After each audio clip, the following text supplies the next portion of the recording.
Welcome back to my channel learn with tech. तो चलिए आज हम लोग पढ़ते हैं आंशिक रूप से दृष्टिबाधित बालक। आंशिक रूप से जो है दृष्टिबाधित बालक कौन होते हैं, इनकी परिभाषा क्या है, इनकी पहचान, इनकी समस्या, इनको शिक्षा किस प्रकार से देनी चाहिए, इन सभी के बारे में हम लोग अध्ययन करते हैं। आंशिक रूप से आंशिक दृष्टि बाधित बालक जो है कौन होते हैं? ऐसे बालक जिनकी देखने की क्षमता या दृष्टिगत क्षमता जो है 20 से 70 फीट या दृष्टिक्षेद 20 डिग्री होती है, आंशिक दृष्टि बालक कहलाते हैं। ये हरियाणा टेट में जो है आया हुआ क्वेश्चन है।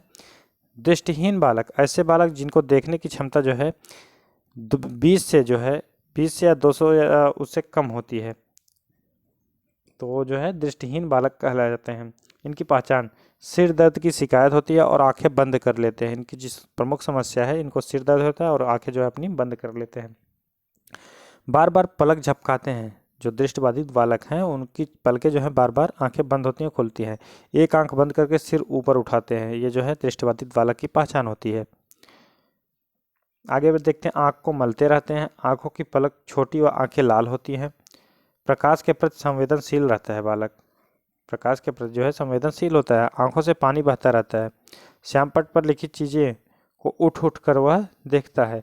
आंखें टेढ़ापन व तिरछापन व भारी होती हैं। इनकी जो आंखें होती हैं हल्की तिरछी होती हैं। ये जो है दृष्टिबाधित बालक की पहचान होती है। समस्याएं, स्व केंद्रित वार्ता करते हैं।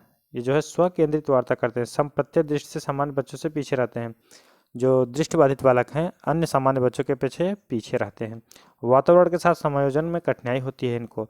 सूचना प्राप्त करने में भी इनको कठिनाई होती है। शैक्षिक उपलब्धि में भी ये पीछे होते हैं। कुछ समायोजन में इनको जो है समस्याएं मिलती है।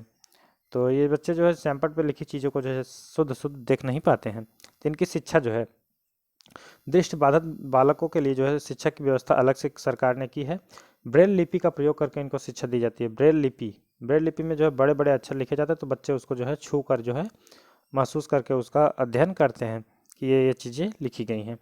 शेष दृष्टि के प्रयोग का प्रशिक्षण दिया जाता है। शेष दृष्टि के प्रयोग का प्रशिक्षण दिया जाता है। अन्य ज्ञानेंद्रियों से सूचना प्राप्त करने का प्रशिक्षण दिया जाता है।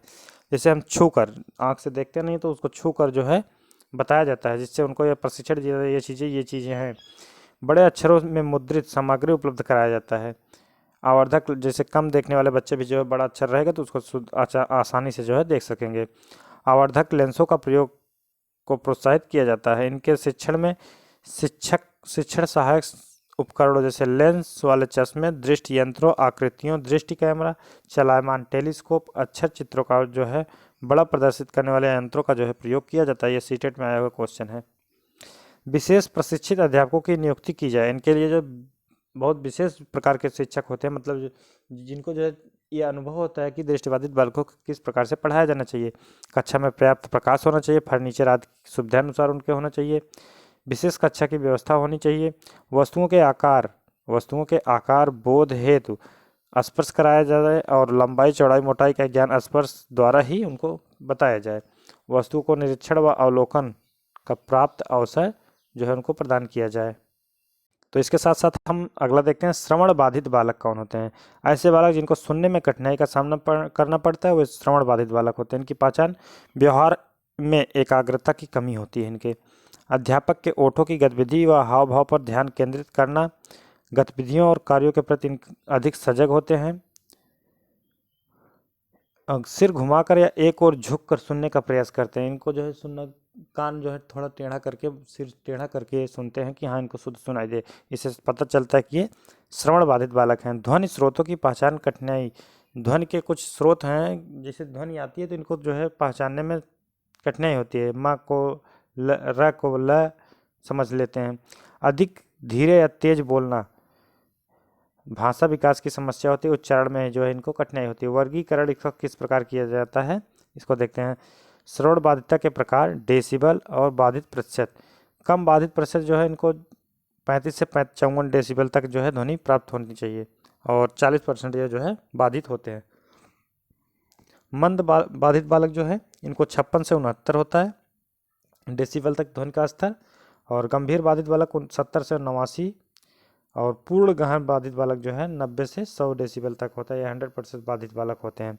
समस्याएं, सामाजिक समायोजन की समस्या होती है इनको और शैक्षिक उपलब्धि की समस्या होती है इनको।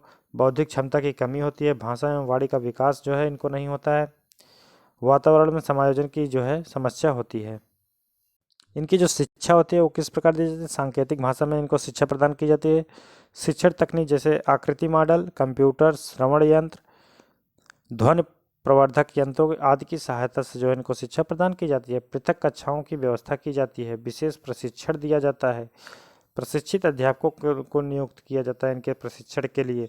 व्यावसायिक प्रशिक्षण का कार्य दिया जाता है। कक्षा में शिक्षण के दौरान तेज आवाज में बोला जाए तथा विषय अनुकूल हाव भाव प्रदर्शित किया जाता है इनके लिए। तो आज की क्लास में इतना ही। Thank you for watching.